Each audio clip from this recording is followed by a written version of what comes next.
কম বেশি সবারই অনেক পছন্দের হয়, আমারও পছন্দ।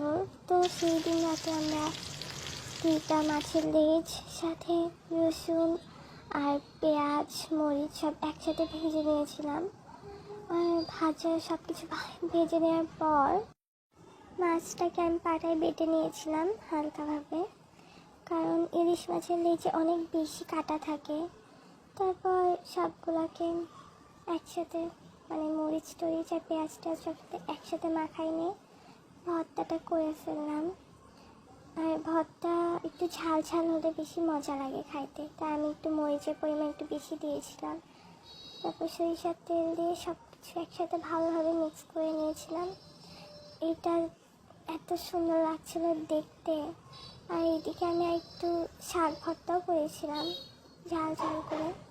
তো আমাদের শাক ভর্তার মাছের লেজ ভর্তা তৈরি। আর আমি এটা ভাত দিয়ে খাবো, এটা খাইতে অনেক বেশি মজা হয়েছিল। ঈদের কয়েকদিন মাংস খেতে খেতে মুখের রুচি একদম শেষ হয়ে গেছে, এই জন্যই আজকে এই ভর্তাটা করা। আর এটা খাওয়ার পর এত ভালো লাগছিল, ঝাল ঝাল ভর্তা গরম ভাতের সাথে একদম পারফেক্ট।